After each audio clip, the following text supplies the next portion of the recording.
Salam alaikum, bonjour à toutes et à tous, j'espère que vous allez tous bien. Donc aujourd'hui, je vais parler de l'annonce faite par le ministre de l'Immigration, M. Mark Miller, le 24 octobre 2024. Donc on va commencer euh, par les chiffres directement.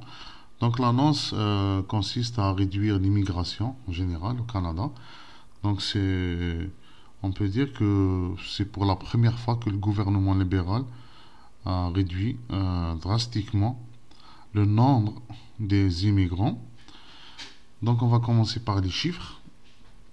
Donc la cible avant, euh, on va commencer par l'année 2005, l'an 2005, non, 2025, pardon.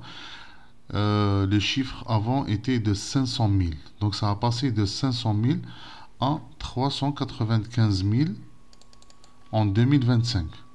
Donc c'est une réduction de 105 000 quand même. Et elle passera de 500 000 jusqu'à 380 000 en 2026. Et la cible, nouvelle cible de 2027, elle est établie à 365 000 immigrants. Très bien.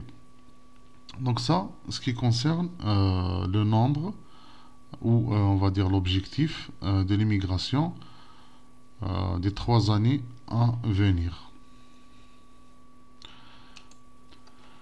Donc pourquoi ces réductions, je vais dire importantes, 105 000 comparant à 500 000, quand même c'est un cinquième, c'est très important, c'est pratiquement 20%. Donc pourquoi ces réductions? Donc la première raison, c'est la hausse des résidents temporaires.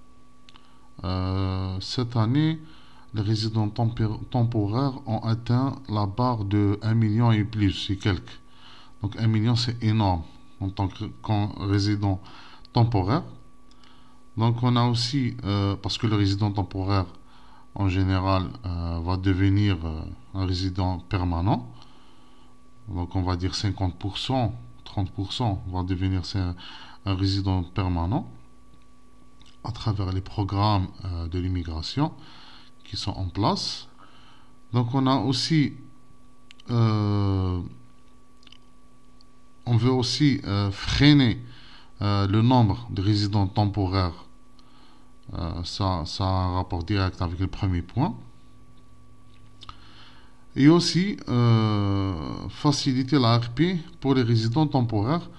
Pourquoi? Parce que les résidents temporaires, en général, c'est des travailleurs ou étudiants étrangers. Donc le travailleur étranger, pour qu'il aura l'accès, que ce soit le travailleur ou l'étudiant, pour qu'il aura l'accès à la demande de la RP, la résidence permanente, donc il doit passer, on va dire, minimum 1 an à 2 à 3 ans donc au Canada. Donc ils sont déjà adaptés avec le climat, avec les Canadiens, on va dire, avec les communautés, et aussi avec le système et le régime social ou professionnel, ou comme vous voulez. Donc ça veut dire qu'ils sont déjà prêts et adaptés. Donc c'est déjà gagné. Donc voilà. Parce que si vous ramenez quelqu'un de l'étranger directement qui n'a pas travaillé ou étudié au Canada, donc il y a un grand pourcentage qui va pas, c'est pas sûr qu'il va s'adapter. Donc il va pas s'adapter à 100%. Il y a des gens qui reviennent dans leur pays d'origine. Donc c'est ça, d'après moi, je pense que c'est ça la troisième raison. Donc maintenant, on va parler des, des, des catégories, on va dire, qu'on va se concentrer d'après l'annonce du Premier ministre, plutôt le ministre de l'Immigration, Mark Miller. Donc on va se concentrer sur les domaines suivants. Donc on a le domaine de la santé, et les travaux, ou plutôt les métiers des manuels, on va dire, qu'on travaille à la main. Donc on va être un peu plus clair. C'est la santé, on a la santé, on a la transformation alimentaire, on a aussi l'agriculture, l'agroalimentaire, on a aussi les métiers spécialisés, les métiers du transport et les métiers de la construction. Donc, en général, Entrée Express se base sur ces métiers-là. Et chaque métier, euh, ou plutôt chaque branche, on va dire, a plusieurs métiers. Donc, et plusieurs CNP, on va dire. Voilà, pour être clair. Donc, c'est ça. Et par rapport aussi, il y a aussi un point très important, c'est que on va encourager les francophones, ceux qui parlent français, hors Québec, voilà, comme on le fait déjà à Entrée Express. Mais ici, comme vous voyez ici, on a, euh, on a désigné des pourcentages. Donc, comme vous voyez, nous continuons à renforcer les communautés francophones hors Québec. Voilà. La cible pour les nouveaux arrivants francophones sera de 30 000 en 2025, soit plus de 8% et demi des admissions globales. Voilà. Et elle augmentera à 9,5% des nouveaux arrivants en 2026 et à 10% en 2027. Donc c'est important par rapport à ceux qui parlent français, donc les francophones.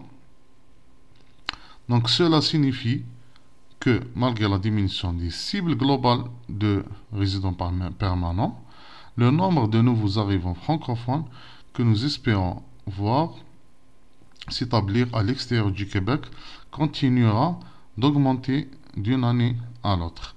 Cela soutiendra notre plan visant à rétablir le poids démographique des communautés francophones hors Québec.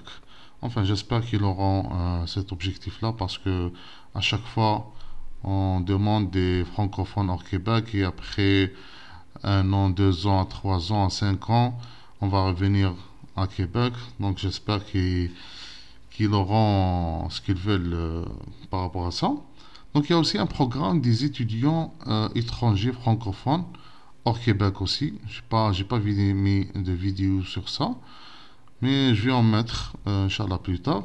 Donc, c'était un très bon programme pour les étudiants internationaux francophones, mais ça sera hors Québec.